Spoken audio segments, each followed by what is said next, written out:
La charité, par le Père Molinier. Récollection des 25 et 26 janvier 1975. Première instruction. Je pensais vous parler de la béatitude de ceux qui sont persécutés pour le royaume des cieux, parce que la persécution n'est pas une réalité à venir, c'est une réalité présente.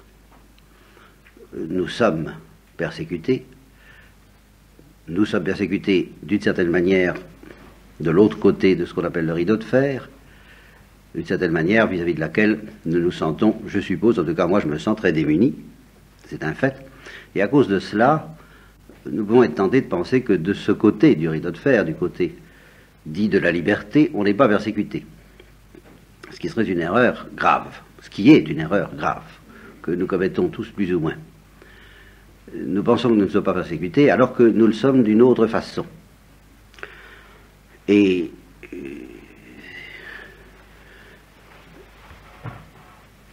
il faut des grâces différentes pour subir la persécution occidentale, disons, que pour subir la persécution orientale, disons encore très sommairement. Il faut des grâces différentes, mais peut-être qu'il ne faut pas des grâces moins extraordinaires. Je vous dis deux mots de cette affaire-là quand même, parce que c'était dans ma tête avant que je commence la récollection, et je ne voudrais pas complètement l'abandonner, et que d'autre part, il y a un lien entre cette béatitude de la persécution et le mystère de la charité, bien entendu. Alors, je vous dis un mot là-dessus. Je vous dis, il faut des grâces qui ne sont pas moins extraordinaires. Il faut comprendre pour ça quelle est la nature profonde de la persécution que nous subissons. La persécution des premiers temps, des premiers chrétiens, était une persécution très grossière, en fin de compte. C'est une persécution qui décrétait, ça a été le point le plus clair de cette persécution lorsqu'il a été dit que le nom de chrétien devait être répudié. Il ne fallait pas qu'on se dise chrétien. Alors ce qu'on voulait obtenir donc des chrétiens, c'est qu'ils ne se disent point chrétiens et qu'ils sacrifient aux dieux païens. Autrement dit, on les persécutait pour les empêcher de témoigner de leur foi. Et ce témoignage était la chose tellement essentielle que certains, petits malins, se débrouillaient en obtenant par des relations, toujours bon d'avoir des relations, ou des marchandages, un petit livret, un certificat comme quoi on avait sacrifié aux dieux. Alors ils obtenaient un certificat dit de complaisance, n'est-ce pas? Un libellatus en latin, et grâce à ça, ils présentaient le certificat, ils n'avaient pas sacrifié aux dieux, mais ils étaient censés l'avoir fait. Alors, au terme d'une de ces persécutions, où avaient fleuri particulièrement les libellati, c'est-à-dire les certificats de complaisance, l'Église s'est demandé très sérieusement dans quelle mesure elle pouvait pardonner à ces libellati, à ces gens qui s'étaient fait donner un certificat. Ce qui prouve bien que ça ne rigolait pas tant que ça, et qu'il ne suffisait pas de se tenir en règle. Le simple fait d'être réputé pour avoir sacrifié aux dieux, même si on ne l'avait pas fait, était considéré comme une apostasie par rapport à ce devoir de la profession de foi. À plus forte raison, si on sacrifiait aux dieux en se disant intérieurement, je sacrifie aux dieux, mais c'est une rigolade, je n'en crois rien, ma foi chrétienne, je la garde intacte, c'est tout c'est le principal. Eh bien, c'était quand même une apostasie contre la profession de foi. Bien. N'empêche que dans tout ça, la foi elle-même n'était pas attaquée. Et que l'Empire romain, qui ne s'y connaissait guère en choses religieuses et spirituelles, qui n'était pas un État totalitaire, au sens où nous entendons ce mot, ben, l'Empire romain se souciait assez peu du secret des chrétiens. Encore une fois, tout ce qu'ils voulaient obtenir, c'est qu'ils ne professent pas, c'est qu'ils ne témoignent pas leur foi. Je crois qu'aujourd'hui, la persécution va beaucoup plus loin. Et qu'elle ressemble singulièrement à la persécution qui s'est adressée au Christ lui-même. Et on ne lui demandait pas seulement de se taire et de ne pas manifester sa gloire, on voulait le démon inspirant les persécuteurs. Alors nous appellerons ça le persécuteur, si vous voulez. Le persécuteur voulait faire disparaître le Christ de la surface de la terre. Il voulait qu'il n'existe plus. Eh bien, je crois que la persécution actuelle ne veut plus que notre foi existe. Il ne se contente pas de la faire taire, il y a un totalitarisme assez puissant chez le persécuteur, appelons-le comme ça, ce personnage moral, appelons le persécuteur, qui est à la fois humain et satanique. Eh bien, le persécuteur ne se contentera pas d'une apostasie concernant la profession de foi, il veut extirper la foi elle-même. Et il y a là-dessus un livre qui n'est pas historique, qui n'est peut-être pas prophétique, mais qui est peut-être bien prophétique quand même, qui en tous les cas est fort célèbre, et qui s'appelle 1984 de George Orwell. George Orwell est un ancien communiste, un Anglais qui fut communiste, qui en est revenu, et qui a décrit, tant bien que mal, ce qui, à ses yeux, attend la planète en 1984. Or, je vous passe les détails, ce que je retiens d'extrêmement profond dans cette histoire, c'est que le héros, l'anti-héros plutôt, la victime, qui est un membre du parti, communiste bien entendu, enfin communiste, on ne l'appelle pas ainsi, enfin c'est le parti, gouverné par un certain Big Brother, le grand frère, dont on ne sait pas d'ailleurs finalement si c'est un mythe ou une réalité, c'est une des questions que se pose le héros de cette affaire. Il demande à son persécuteur alors avec un petit P, pas le grand persécuteur mythique, mythologique, mais celui à qui il a affaire très concrètement, il lui demande à la fin, enfin Big Brother existe-t-il? Et il n'y a pas de réponse ferme de ce côté-là, on ne sait pas trop. Et alors, ce héros, anti-héros, se méfie beaucoup de tout ce qui a lieu dans le parti, il n'est pas enthousiaste du tout, il est très sceptique à l'égard de Big Brother, très sceptique à l'égard de toutes les doctrines en question, et puis, en cours de route, il rencontre l'amour humain, et il espère par l'amour humain, un amour humain qui est très mal vu d'ailleurs de la morale du parti.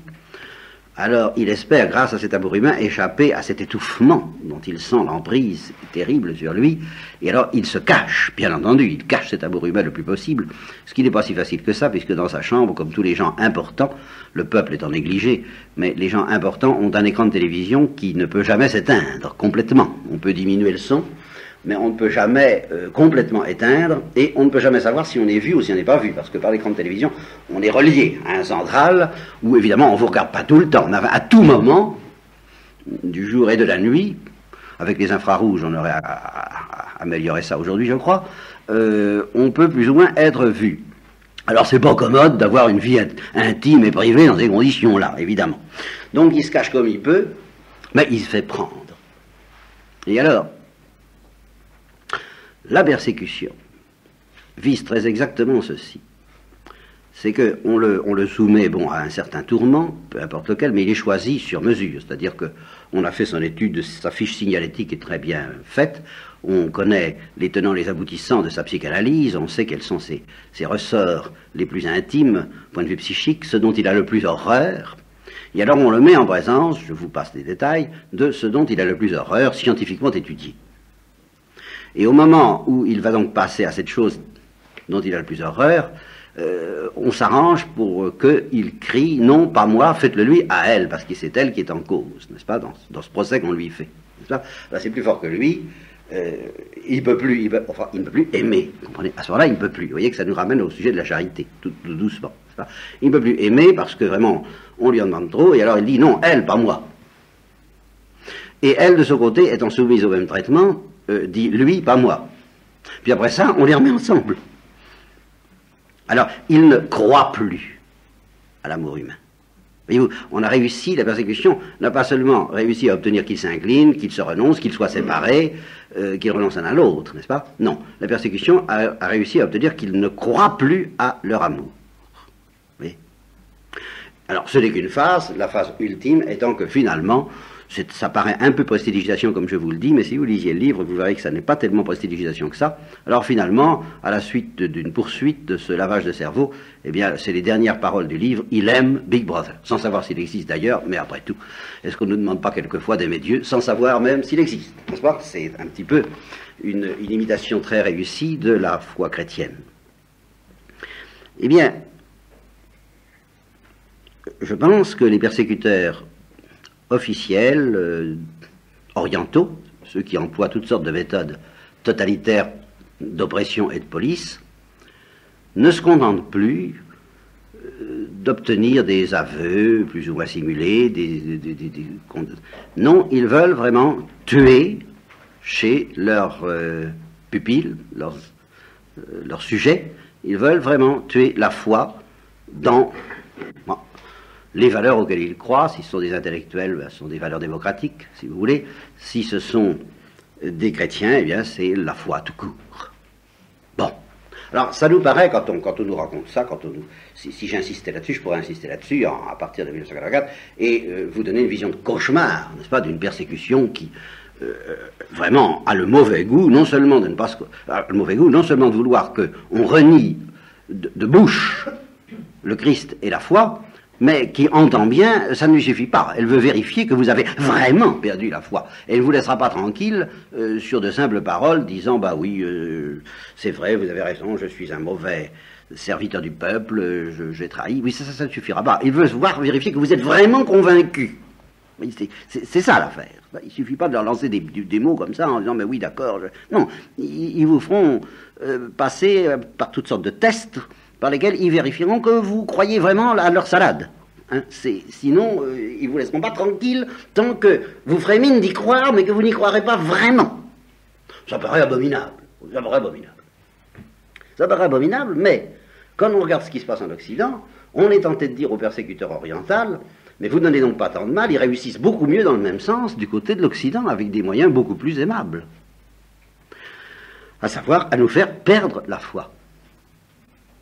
Alors d'une autre façon, en nous invitant à témoigner de notre foi, mais ce n'est plus la vraie. Alors on témoigne, ça pour témoigner on témoigne, mais ce n'est plus la vraie. Alors comment faire face à cette situation? D'abord, comment ne pas perdre la foi, et puis comment adopter une attitude qui nous permet, face à cette situation qui est une situation de persécution, une persécution qui ne fait pas appel à la peur et aux nerfs et à l'angoisse psychique, physique, mais à d'autres procédés qui pourraient être moins spectaculaires, à mon avis, sont beaucoup plus efficaces si on comprend que le but, justement, à partir du moment où le persécuteur accepte de sauver les apparences, il obtiendra beaucoup plus facilement la réalité. À partir du moment où il vous dit, moi, mais soyez chrétien,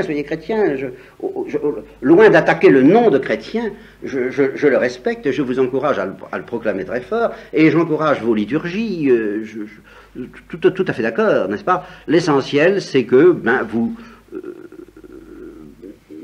c'est qu'on soit libre et que vous compreniez que tout de même le monde bouge et que votre foi doit être une foi moderne, une foi dynamique, une foi ouverte, une foi conquérante, une foi, etc. Et moyennant quoi, eh bien, cette foi qui restera très triomphaliste, sur un autre mode que celui d'autrefois, risque de ne plus être la vraie foi.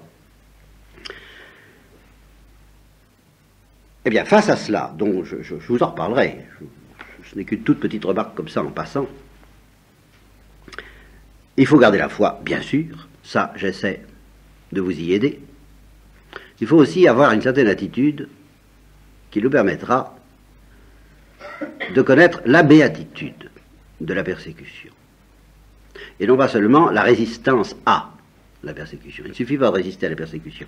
Le comble de cette perfidie de la persécution, c'est que si le persécuteur obtient que le persécuté résiste purement et simplement, il a encore gagné. Parce que il évite que son protégé n'entre dans la béatitude, la 8e béatitude, la plus mystérieuse des béatitudes des persécutés. Eh bien, pour résister à la persécution en entrant dans la béatitude des persécutés, il faut une petite chose qui n'est pas seulement la foi, et qui s'appelle la charité. Et alors, vous voyez que nous arrivons en plein à notre sujet, mais maintenant, il faut que je vous raconte comment ce sujet de la charité, que je ne pensais pas traiter comme tel, je pensais le traiter sous l'angle de la béatitude des persécutés, comment j'ai été amené à ne pas pouvoir y échapper. C'est que je fais du catéchisme. Vous le savez. Alors, depuis 2 ou 3 fois, j'essayais de parler de la charité, et on m'a dit, eh bien, non, vous ne parlez pas de la charité. Ah, j'ai dit, bon. Ben, écoutez, je croyais pourtant, non. Les jeunes auxquels vous vous adressez n'arrivent pas à comprendre, à travers ce que vous dites, qui semble décidément singulièrement hermétique, n'arrivent pas à comprendre ce que c'est que la charité. Alors, je suis rentré en moi-même, bien entendu. Je me suis dit, mais qu'est-ce qu'il faut faire, qu'est-ce qu'il faut dire, à quoi ça tient? Moi, j'ai l'impression, illusoire sans doute, de parler de la charité depuis 1953, qui est la date de mon arrivée à Nancy. J'en parle plus ou moins, mais enfin j'ai l'impression de ne parler que de cela, mais absolument que de cela, et il paraît que j'en parle pas. Alors il doit y avoir un malentendu, il va y avoir quelque chose qui tourne là. Il faut probablement qu'il m'est arrivé cette mésaventure du... Je ne sais plus quel est le singe qui projetait des images avec une lanterne magique qui était magnifique, absolument magnifique. Il n'avait oublié qu'une chose, c'est d'allumer la lanterne, de sorte qu'on ne sait pas pour quelle cause, mais on ne distinguait pas très bien. Alors, je ne sais pas pour quelle cause, mais il est possible que vous ne distinguiez pas très bien ce que je veux dire, et c'est sans doute de ma faute. Mais alors, je me dis qu'est-ce qu'il faut faire. Rentrant donc en moi-même, je me suis interrogé, je me suis dit qu'est-ce que c'est que la charité, et qu'est-ce qu'il faut dire pour faire comprendre ce que c'est que la charité. Et je me suis trouvé devant une grande perplexité. Parce que je me suis dit, au fait, c'est vrai, il n'y a pas mèche. Au fait, c'est vrai. D'ailleurs, c'est une des choses qui m'ont été reprochées, ce qui prouve que malgré tout, je m'orientais déjà dans ce sens-là. On m'a dit, mais il y a dans votre manière de parler quelque chose de profondément décourageant, parce que vous donnez l'impression que, faut comprendre, puis si on ne comprend pas, tant pis pour nous, on est foutu. Alors, c'est sommaire, mais toujours rentrant en moi-même et m'interrogeant avec esprit critique, je me dis, j'ai pu donner prise à cela parce qu'il est certain qu'il y a un côté de la vérité que je crois avoir entrevu et qui est telle que je ne peux pas complètement démentir cette affirmation. Je ne dirais pas qu'on est fichu, loin de là, mais je dirais que pour comprendre ce que c'est que la charité, il faut avoir la charité et il faut vivre la charité. Et que toutes les explications que je pourrais donner à quelqu'un qui n'aurait pas la charité, ou qui, ayant la charité, n'en vivrait pas, se contenterait de la laisser dormir dans son grenier, dont la serrure serait bien rouillée. Nos vertus, c'est souvent cela, un grenier dont la serrure est rouillée, parce qu'on ne les fait jamais fonctionner. Alors, la serrure est rouillée, et quelquefois, même d'aventure, on perd la clé. C'est-à-dire qu'on ne sait même plus du tout comment faire pour retrouver le moyen de faire fonctionner cette histoire, cette affaire-là, qui s'appelle la foi pour les uns et l'espérance, la charité. Si quelqu'un ne fait pas fonctionner sa charité, je peux toujours m'évertuer, il peut me dire, qu'est-ce que c'est que la charité? Toutes les explications que je lui donnerai ne le lui feront pas comprendre. Alors ça, c'est sûr. Alors vous me direz, alors il faut pratiquer la charité. Voilà une expression que je n'aime pas beaucoup. Parce que pratiquer la charité, ça a l'air de vouloir dire justement qu'il y a deux temps. Un temps où on comprend ce que c'est, et puis un temps où, comme on m'a dit souvent à la suite de certaines prédications fort appréciées, c'est très beau ce que nous a dit mon père à la fin des retraites des religieuses en particulier, souvent, alors là, il y a une espèce d'extase qui passe, et on me dit, comme c'est beau ce que vous avez dit, c'est magnifique. Mais évidemment, maintenant, il va falloir qu'on mette ça en pratique. Alors, je dégringole de l'escalier, moralement, n'est-ce pas? Je dis, ils n'ont rien compris. Ils n'ont rien compris parce que, de même qu'on ne peut pas comprendre si on ne pratique pas, on ne peut pas éviter de pratiquer si on comprend. Si quelqu'un se dit, je pratique ou je ne pratique pas la charité, c'est qu'il n'a pas encore compris la charité. Parce qu'on le comprend, la charité, que dans un mouvement par lequel on adhère à la charité. Et on y adhère efficacement, parce qu'y adhérer non efficacement, c'est d'adhérer à ce que saint Paul appellera caritas ficta, une charité fictive, et elle existe, ça existe. Le vrai problème, en effet, c'est de discerner la charité fictive de la charité vraie. Alors je m'y emploie, je m'y suis employé en particulier au dernier catéchisme que j'ai fait, et alors on m'a dit, vous ne nous avez pas parlé de la charité vraie, vous avez parlé de la charité fausse. Parce que j'ai dit, attention, la charité vraie, ça n'est ni ceci ni cela. Alors qu'est-ce que c'est la charité vraie? Évidemment. Évidemment. J'avais oublié d'allumer ma lanterne. Mais pour dire ce que c'est, Saint Augustin disait, aime et fais ce que tu voudras. J'ai envie de dire la charité, aime Et tu comprendras. Alors, quand on a dit ça, alors aussitôt il faut se précipiter sur les amours qui ne vont pas nous révéler la charité. C'est-à-dire, attention, l'amour humain, l'amour passion, l'amour criminel, l'amour égoïste, l'amour d'amitié banal, l'amour familial, tout ça, ça ne va pas te révéler la charité. Ben alors qu'est-ce que c'est que la charité? Ah ben, évidemment. Aime de charité, et tu sauras ce que c'est que la charité. Voilà. Ah ben c'est décourageant, c'est désespérant. Eh ben oui, évidemment. Bon, alors on va essayer de s'y mettre quand même. On va causer, je ne vous promets pas de vous offrir une définition claire de la charité, je peux vous donner une définition, mais si cette définition ne rejoint rien en vous, alors c'est que, ou bien il n'y a rien, c'est embêtant, ou bien il y a quelque chose, mais quelque chose qui ne vit pas assez, qui n'est pas assez vivant, qui n'est pas assez intense, qui n'est pas assez libéré, qui est encore prisonnier de trop d'obstacles, pour que vous fassiez de vous-même le joint entre ce que je dis qui est ce que dit l'Église. La charité, c'est l'amitié avec Dieu. Bon, puis voilà, quoi, qu'est-ce que je dis de plus? J'ai tout dit.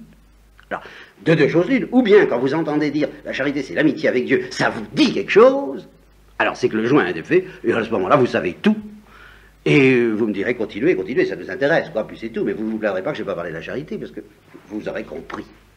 Ou bien le joint ne se fait pas. Alors ça ne veut pas dire que vous n'ayez pas la charité, mais ça veut dire simplement qu'il y a des obstacles qui vous empêchent de comprendre ce que ça veut dire concrètement, expérimentalement, que l'amitié avec Dieu. Ah, ça, d'accord. Dieu que je vous dise. Alors, je veux bien vous aider à les faire sauter, ces obstacles, d'accord. Seulement, n'espérez pas que je vous fasse comprendre ce que, d'une certaine façon, vous n'avez pas compris avant que je ne parle. Je l'ai dit et répété, en terre chrétienne, quand on n'a pas tout compris, on n'a rien compris. Et quand on n'a pas tout compris d'avance, avant que l'Église n'ouvre la bouche, les enseignements de l'Église égale 0. Dans le langage courant, charité, ça évoque le plus souvent faire la charité. Alors c'est pas pratiquer la charité, ça évoque ne pas se mettre en colère, ne pas dire du mal, ne pas juger, pardonner, voilà, à peu près, pratiquer la charité. Supporter ses voisins, en gros, c'est à peu près ça, n'est-ce pas? Ce qui correspond à la description de Paul dans la première aux Corinthiens, la charité n'est pas envieuse, elle n'est pas jalouse, elle ne s'irrite pas, elle croit tout, elle espère tout, elle supporte tout, c'est pas mal, il faut le faire, c'est tout, c'est encore assez simple à définir, bien. Mais c'est pas, justement, le joint ne se fait pas, on se dit, bah oui, mais tous ces efforts-là, moi j'y arrive pas, alors je suis coléreux, alors je peux pas posséder la charité. Ah, c'est un obstacle. C'est vrai. Ça n'empêche pas de posséder la charité, mais les attaques de la colère, que je connais fort bien pour ma part, est un obstacle à la diffusion dans notre cœur de la charité. Je l'éprouve personnellement, croyez-le bien, comme tel. C'est simplement ce qu'il faut espérer, c'est que justement la charité soit assez développée en nous pour qu'au moins elle sente comme un obstacle, ce qui est un obstacle. Et que, inversement, la colère qui est en nous sente aussi en nous cet obstacle qui nous dit « tu as tort de te mettre en colère, tu vois cette coupure que tu introduis entre toi et ton prochain, comme c'est lamentable, comme c'est douloureux, et qu'on souffre de cela. » Alors là, on peut espérer avoir la charité si on souffre des obstacles qui nous empêchent de la manifester, de la chanter, de la dire, de la faire circuler, parce que c'est comme de la bonne monnaie, c'est plutôt la mauvaise monnaie qui circule d'ailleurs que la bonne, disent des économistes. Mais enfin, vous voyez un peu ce que je veux dire. Bien, ça évoque ça. Mais ça évoque aussi, et surtout, et d'abord, et c'est à la fois très fâcheux et en même temps très intéressant, ma foi, cette expression traditionnelle, faire la charité. Et alors, on se dit, c'est ça, voilà, c'est autour de ça, et on se dit, je vais retrousser mes manches, et je vais m'y mettre, je vais faire la charité, c'est-à-dire me dévouer à tous ceux qui ont, d'abord donner quelque chose, faire l'aumône, c'est déjà pas mal, et puis servir de mon mieux tous ceux qui ont besoin de mes charités, c'est-à-dire de mes aumônes, de mes dévouements variés. Bien. Alors qu'est-ce qu'il faut qu'intervienne en vous pour que vous fassiez l'aumône? Prenons ça très très élémentairement. Pour que vous fassiez l'aumône, qu'est-ce qu'il faut qu'intervienne en vous? Une chose très simple qui à première vue est très humaine et qui s'appelle être touché. Voilà. Ce sera le point de départ de tout mon discours sur la charité. Au point de départ, au commencement était le verbe. Eh bien, au commencement de la charité, il y a être touché. Voilà, être touché par la misère, par une misère concrète, pas la misère en général, mais par la misère concrète de telle ou telle personne qui m'est présentée. Soit très directement parce que je l'affronte, je rentre dedans, je la vois, soit parce qu'on m'en parle. Bien. Est-ce que c'est difficile d'être touché? Ça n'a pas l'air d'être une vertu, ça n'est pas classé dans les vertus. Non seulement ça n'est pas classé comme une vertu, ça paraîtra même quelquefois comme une faiblesse. Si le médecin ou l'infirmière est trop touché par la vue du sang, ben, il risque de ne pas faire un bon médecin et une bonne infirmière. Il ne faut pas être trop sensible, quand même, quelquefois. Autrement, être sensible, ça semble être en effet un point de départ sur lequel il semble qu'il n'y ait pas de charité, et pourtant, ça n'est pas défini comme une vertu. Ça n'est pas défini comme un effort. On ne va pas faire effort pour être sensible, n'est-ce pas? On est sensible ou on n'est pas sensible. Hein? Ça semble simple. Bon. Et pourtant, c'est pas forcément si facile que ça. Normalement, les enfants sont sensibles, ils sont facilement touchés. Mais, entre l'enfance et l'âge mûr, il se produit facilement, presque toujours, un phénomène que précisément la Bible a fort bien désigné et qui s'appelle l'endurcissement. Alors on endurcit ses nerfs pour ne pas tomber, pour ne pas s'évanouir à chaque fois qu'on voit une goutte de sang, ça c'est normal, ou à chaque fois qu'on égorge un poulet, hein, si on est une ménagère, il faut quand même avoir les nerfs à peu près solides, oui ça c'est très bien, mais on en profite, c'est toujours la même histoire de notre manque de loyauté à tous, on en profite pour faire passer la douane à travers cette nécessaire maîtrise des nerfs et de l'imagination à un endurcissement du cœur. Je pourrais définir une grande personne par opposition à un enfant, une personne qui s'est endurci le cœur. Plus ou moins. Mais enfin, elle s'est endurci le cœur, et pour une raison très simple que je vais vous mettre sous le nez. Je laisse de côté les endurcissements catastrophiques, terrifiants, de celui qui refuse la grâce parce qu'il refuse la grâce, comme l'endurcissement de Satan ou l'endurcissement dans le péché. Non, je parle de cet endurcissement banal que n'importe lequel d'entre vous pourrait justifier en disant qu'est-ce que vous voulez, mon père, il faut bien qu'on vive. Comment voulez-vous vivre sans qu'il y ait tout de même un petit peu d'endurcissement? Ça ne peut pas être une vie. Et ici, il faut regarder les choses de très près. Voyez-vous? Alors, je pense que tous, un jour ou l'autre, nous mettons le cran d'arrêt, nous décidons comme, ça va bien comme ça, j'ai été assez touché comme ça. Voilà. Hein? Et oui. Eh bien, ça constitue au moins un péché véniel contre la charité. Pas mortel, mais c'est le péché véniel le plus difficile à éviter. Parce que, on se dit, ouïe, aïe, aïe, mais alors si je mets jamais de barrière, où est-ce que ça va m'entraîner, ce truc-là? Eh oui. Bien sûr. Et ici, nous allons commencer à connaître, justement, par cette petite réflexion très simple, comme vous voyez, quelque chose de ce que j'appellerais la folie de la charité. La folie de la charité comporte en particulier cette résolution de ne jamais mettre un terme à la capacité que nous avons de nous laisser toucher. Alors, une fois qu'on a été touché, on fait ou on ne fait pas quelque chose, c'est une autre histoire, mais enfin, on se laisse toucher, réellement, avec un désir efficace, de réagir à ce quand on est touché, on a envie de faire quelque chose. Ou alors c'est qu'on n'a pas été touché. Ou bon, on va pas raconter d'histoire. Voyez.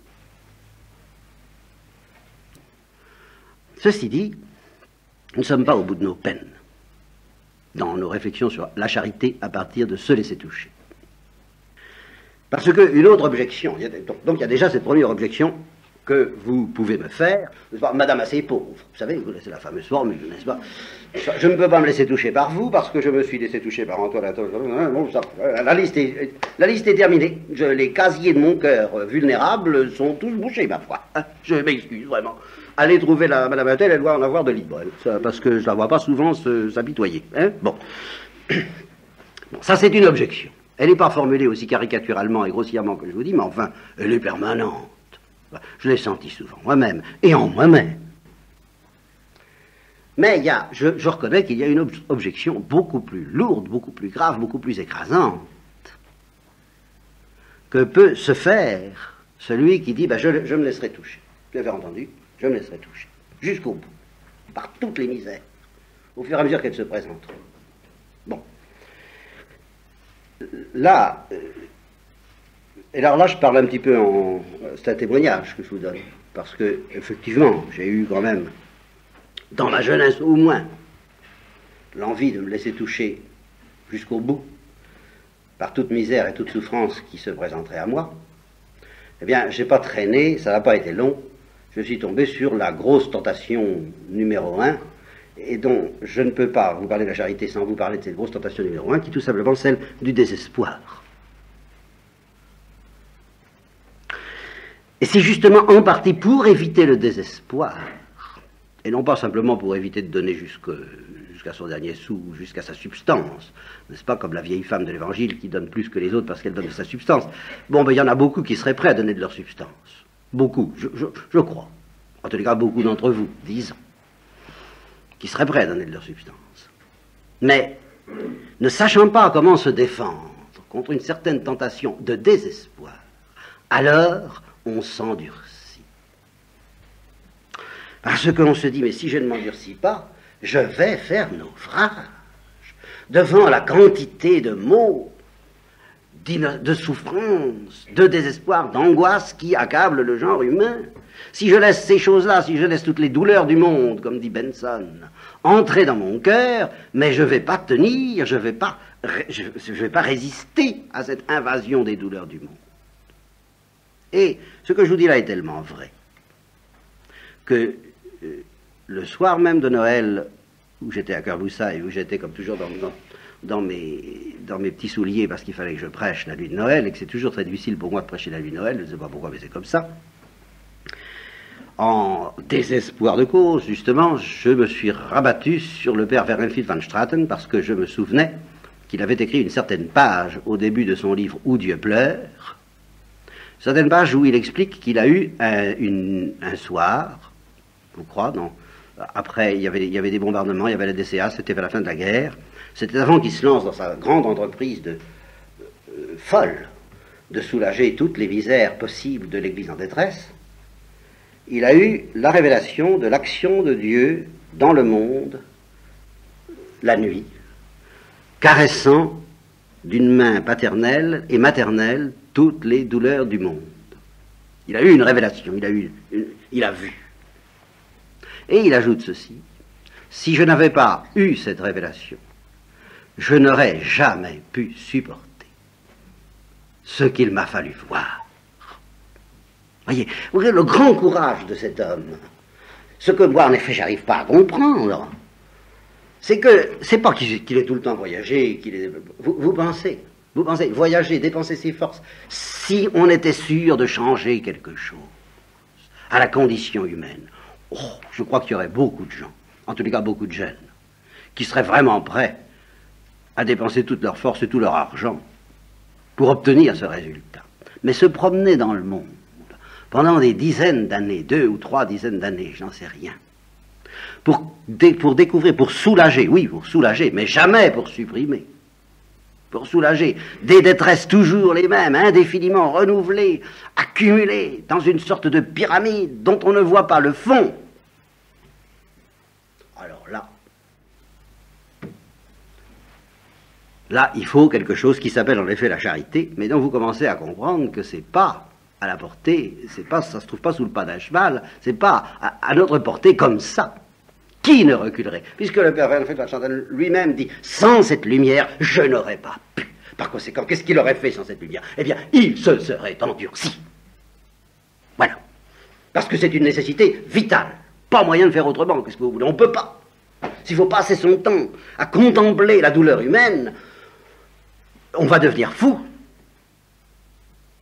Si on ne reçoit pas justement cette grâce extraordinaire. Alors, ne pouvant pas contempler tout le temps la douleur humaine, il n'y a qu'un moyen, c'est de fermer les yeux. Je ne veux pas le savoir, selon la célèbre auprès de ceux qui me connaissent, la célèbre formule d'une de mes tantes, n'est-ce pas, dont le mari avait eu un accident de voiture, et elle aussi d'ailleurs, mais enfin elle était moins atteinte. Bien. Alors, c'était les maisons bourgeoises, on ne se soignait pas à l'hôpital, chacun avait sa chambre, enfin c'était très bien. Bon, et alors, lui, il gémissait parce qu'il avait vraiment très mal. Alors, elle a crié, « Oh, Paul, mon petit Paul, oh, je ne peux pas l'entendre souffrir comme ça, fermez la porte. » Vous voyez, ben, voilà. L'endurcissement commence là. Il commence parce que, justement, nous manquons d'espérance. Vous voyez, quand le Christ nous demande de calculer la dépense, mais c'est ça que ça veut dire avant de faire la charité, attention, avez-vous la dose d'espérance requise? De sorte que nous voilà à découvrir que la charité pose un problème d'espérance. Oui, la charité pose un problème d'espérance. Mais alors, nous allons pouvoir enfin parler de la charité. Je vous préviens, nous sommes au bord. Seulement, attention, Dieu a une réponse, celle qu'il a offerte au père Verhelfen van Straten, celle que je vais essayer de vous offrir, et ainsi, ça va me permettre effectivement de vous parler de la charité. Seulement, excusez-moi un peu, si cette réponse, que pourtant je crois d'ailleurs que j'essaie de fournir, de prêcher à temps et à contre-temps depuis 20 ans, malgré tout, eh bien, puisque je vois que c'est vraiment difficile de me faire comprendre, alors je m'arrête avant de la formuler, cette réponse, et je vous dis, faites attention. Si d'aventure vous avez endurci votre cœur en telle sorte que vous êtes déjà protégé, avant la réponse, de la tentation du désespoir, excusez-moi, mais vous n'êtes pas fait pour l'entendre. Voilà. Cette réponse s'adresse à ceux qui, parce que leur cœur est vulnérable sans limite aux douleurs humaines, sont tentés de désespoir. Ceux-là peuvent me comprendre. Les autres, dans une certaine mesure, je m'excuse, mais ils ne peuvent pas. La réponse que je vais faire, et qui justement paraît très abrupte, paraît rude, paraît assez grave et scandaleuse à certains égards, elle n'est intelligible que pour ceux qui la reçoivent comme un remède à leur désespoir. Ah, je vous préviens. Et alors, je vous dis en 2 mots en quoi elle consiste, mais je la développerai demain. Oh, c'est extrêmement simple. La réponse de Dieu consiste à dire ceci: il y a un royaume de l'amour. Voilà. Il y a un royaume de l'amour. Et quand je te demande d'être touché par la misère humaine, ça n'est pas pour que tu supprimes la misère humaine, parce que si en effet je voulais que tu la supprimes, il y aurait de quoi désespérer. Mais c'est pour que tu entres dans le royaume de l'amour. Alors votre objection sera, mais ça va servir à quoi? Et Dieu répondra, à rien, sauf à te faire entrer dans le royaume de l'amour. Par conséquent, ne te laisse pas piéger par la tentation du désespoir. Ce qui est important, à la limite, ce n'est pas que les malheureux soient soulagés, ils le seront pour l'éternité, je m'en occupe. Mais pas par toi, par moi. Mais ce qui est important, c'est qu'à l'occasion de ces malheureux, tu entres, toi, dans le royaume de l'amour dans lequel tu n'es pas encore entré. Eh bien, nous verrons demain, c'est en train de comprendre ce que c'est que ce royaume de l'amour.